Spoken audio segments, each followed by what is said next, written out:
तो भाई देखो, मैंने कहा था कि जब तक वर्ल्ड कप 2023 खत्म नहीं हो जाता है हम आईपीएल का जिक्र भी नहीं करेंगे, आईपीएल का नाम अपनी जुबान पे लाएंगे तक नहीं। फिलहाल जुबान पे आ चुका है, लेकिन मैं मजबूर हो गया हूं भाई, मैं मजबूर हो गया हूं। मैं इसलिए मजबूर हो गया हूं क्योंकि आरसीबी फैंस के लिए बहुत बड़ी खुशखबरी है भाई, सुन के तुम लोग पागल होने वाले हो। और देखो, आरसीबी फैंस के लिए वैसे भी कहा जाता है कि वो थोड़े से क्रैक ही होते हैं। हाँ, मैं भी one of the RCB fans हूं, थोड़ा सा सीएसके फैन भी हूं और थोड़ा सा एमआई का फैन भी हूं। लेकिन फिलहाल देखो, मैं ये बताना चाहता हूं कि भाई जो आरसीबी के फैंस हैं वो पागल हो जाएंगे, क्योंकि भाई तुम लोग पागल ही होते हो। जैसा मैंने कहा, इतने टाइम से आरसीबी जीती नहीं है, तब से भैया सपोर्ट करने में लगे रहते हैं। हर सीजन में उम्मीद करते हैं कि इस बार जीतेगी।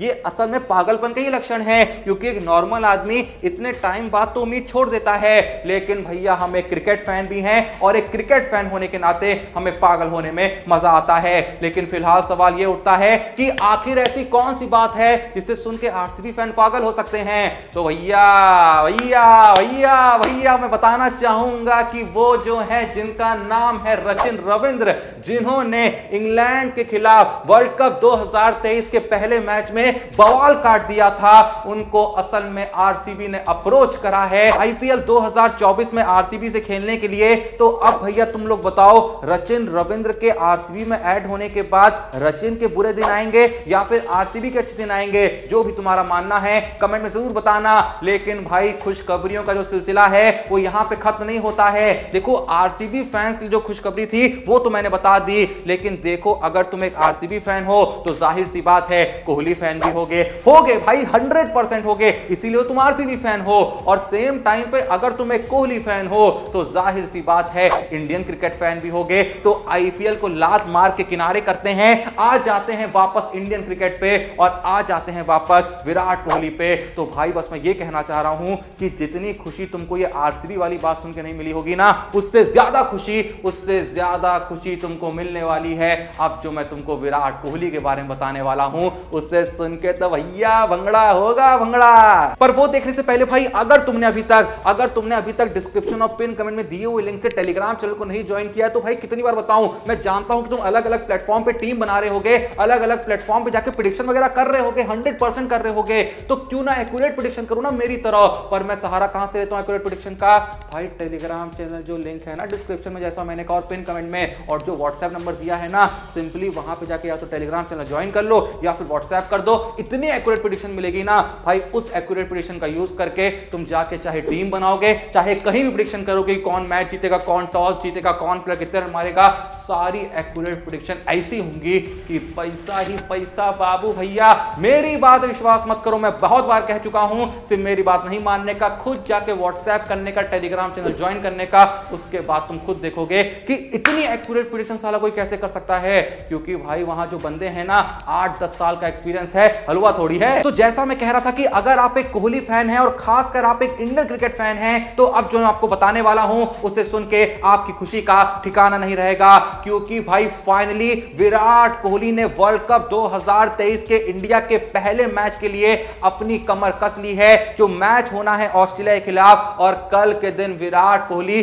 जब नेट्स प्रैक्टिस में उतरे तो भैया 8-9 घंटे लगातार प्रैक्टिस पे प्रैक्टिस करे जा रहे हैं, सारी टीम प्रैक्टिस करके वापस चली गई। लेकिन विराट कोहली ने कहा कि भैया इस बार नहीं छोड़ना है, इस बार लेनी नहीं है बल्कि कह के लेनी है, तो जितनी प्रैक्टिस करो उतनी कम। बाकी कल के दिन विराट कोहली ने अलग से अपना फोटोशूट कराया, क्योंकि जब असल में पूरी टीम का फोटोशूट हो रहा था तब विराट कोहली घूम फिर रहे थे, मतलब घूम फिर नहीं रहे थे, मुंबई गए थे ना, बताया था पर्सनल इमरजेंसी हो गई थी, जो भी इमरजेंसी थी, जो भी पर्सनल इशू था वो उनका काम है। लेकिन फिलहाल के लिए ऐसा मैंने कहा कि कल के दिन विराट कोहली का अपना पर्सनल फोटोशूट होता है, तब पर्सनल इमरजेंसी, अब पर्सनल फोटोशूट। और फोटोशूट के बाद विराट कोहली जिस तरीके के पोस्ट दे रहे थे उस फोटोशूट में, भाई देख के अलग ही फील आ रहा था और लग रहा था कि हाँ, हमारा जो किंग है वो वर्ल्ड कप 2023 के लिए तैयार हो गया यार। इतना ओवर एक्टिंग नहीं करने का। और विराट कोहली यहां चेन्नई में तैयार क्या हुए, उन्होंने अपनी प्रैक्टिस चालू क्या करी, उन्होंने मस्त फोटोशूट क्या कराया, उन्होंने ये ऐलान क्या किया कि हम वर्ल्ड कप 2023 के लिए रेडी हो चुके हैं। तो वहां बंगाल में विराट कोहली के फैंस ने गरीबों में कपड़े बांटना शुरू कर दिए। बाकी मैं बता दूं कि जैसे ही पाकिस्तानी प्लेयरों को पता चला कि विराट कोहली के जो फैंस हैं वो बंगाल में मुफ्त के कपड़े बांट रहे हैं, मुफ्त में खाना खिला रहे हैं, तो सभी के सभी वहां पहुंच गए और कहा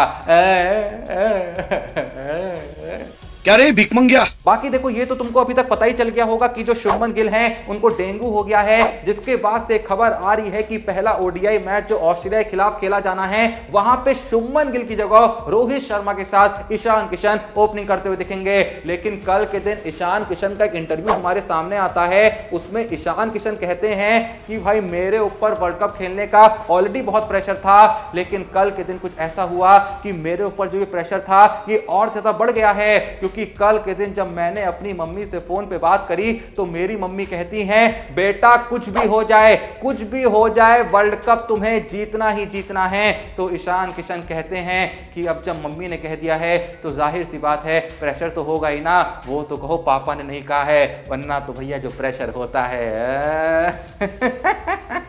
वैसे इसके अलावा यह भी खबर सामने आती है कि 8 तारीख को भारत और ऑस्ट्रेलिया का जो मुकाबला होना है उसमें जो बॉलिंग ऑप्शंस यहां पे देखने को मिलेंगे, देखो पेस में तो आपके सिराज खेलेंगे, बुमराह खेलेंगे, लेकिन शार्दुल ठाकुर खेलेंगे या नहीं खेलेंगे इसको लेके कुछ लोगों के मन में संकोच चल रहा था। तो भाई नहीं खेलेंगे, ऐश अन्ना के साथ रोहित शर्मा उतरेंगे, यानी कि 3 स्पिन ऑप्शन के साथ उतरेंगे। जडेजा हो गए, कुलदीप यादव हो गए और रविचंद्रन अश्विन हो गए, क्योंकि हमने अभी भारत और ऑस्ट्रेलिया की जो ओडीआई सीरीज हुई थी उसमें देखा था ना कि कैसे अश्विन ने ऑस्ट्रेलिया के बैट्समैनों का भूत बना दिया था। तो बस रोहित भैया ने कहा ऐश अन्ना के साथ जाएंगे और ऑस्ट्रेलिया का कुत्ता बनाएंगे।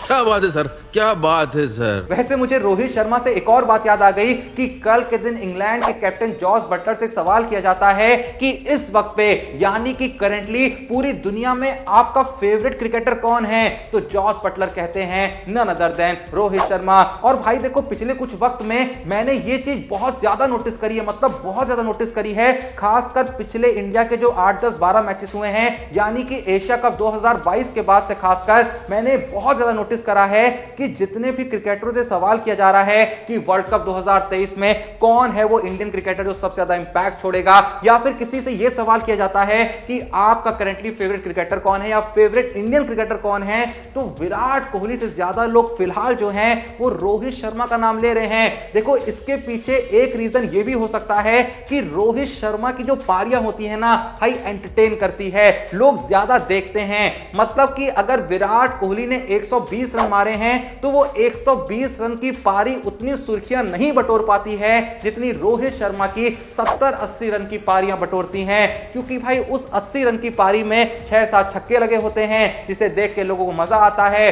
कोई रोहित शर्मा ऐसे मारते हैं, कोई छक्का ऐसे मारते हैं, कोई ऐसे मार देते हैं, आजकल तो भैया रिवर्स स्वीप पे भी छक्के मार दे रहे हैं, मतलब कुछ भी कर रहे हैं आजकल तो इसीलिए मुझे लगता है कि रोहित शर्मा की हाइप जो है वो थोड़े से तेज बढ़ती है currently compare to Virat Kohli. बाकी अपन तो इंडियन क्रिकेट फैन हैं, रोहित भी मारे कोहली भी मारे, अपने को क्या दोनों मारे, ऐसा मारे कि हर टीम का कुत्ता बना दे, ऐसा मैंने कहा। बाकी क्या आपको भी लगता है कि करंटली रोहित शर्मा जो है वो विराट कोहली कंपैरिजन में थोड़ा सा लाइमलाइट में ज्यादा है, क्योंकि यही वजह है कि रोहित शर्मा थोड़े से एंटरटेनिंग प्लेयर हैं और विराट कोहली थोड़े से मोनोटोनस प्लेयर हैं। भले ही उनकी पारियां लंबी होती हैं, भले ही ऐसा हो सकता है उनका कंट्रीब्यूशन रन्स के मामले में ज्यादा देखने को मिले, लेकिन भैया मजा जो कराते हैं वो तो रोहित भैया ही कराते हैं। आप लोग का इस बारे में क्या कहना है कमेंट में जरूर बताइएगा। और क्या आपको भी लगता है कि शार्दुल से पहले ऐश अन्ना के साथ यहां पे हमें उतरना चाहिए? जो भी आपकी राय है वो भी कमेंट में बता देना। उसके अलावा जो सबसे मेन सवाल मैंने आपसे पूछा कि क्या सचिन रविंद्र के आरसीबी में ऐड होने से आरसीबी की टीम और ज्यादा स्ट्रांग हो जाएगी या फिर ज्यादा कोई घंटा फर्क नहीं पड़ने वाला है, क्योंकि ऑलरेडी पिछली आईपीएल में मुझको याद है आरसीबी ने बीच आईपीएल में ब्रेसवेल को अपनी टीम में शामिल कर लिया था क्योंकि भैया कोई प्लेयर इंजर्ड हो गया था, पर बहुत ज्यादा फर्क नहीं पड़ा था। तो क्या वो फर्क सचिन रविंद्र ऐड कर पाएंगे? जो भी आपकी राय है कमेंट में जरूर बताना। बाकी तुमको पता ही क्या करना है भाई, फिर से बता रहा हूं, डिस्क्रिप्शन और पिन कमेंट में लिंक दिया हुआ है टेलीग्राम चैनल का, जाओ यार, एक से एक एक्यूरेट प्रेडिक्शन देखने को मिलेगी, उनका इस्तेमाल करो, जाके फिर टीम बनाओ, जाके प्रेडिक्शन करो, जो करना है करो। पर भाई फ्री में जाके जब प्रेडिक्शन मिल रही है तो ले लो ना। व्हाट्सएप नंबर तुमको दिखाई दे रहा है, व्हाट्सएप कर दो या टेलीग्राम चैनल को ज्वाइन कर लो। बाकी वीडियो पसंद आई तो लाइक कर दो, चैनल को सब्सक्राइब कर दो। मिलते हैं नेक्स्ट वीडियो में, तब तक के लिए जय हिंद, धन्यवाद।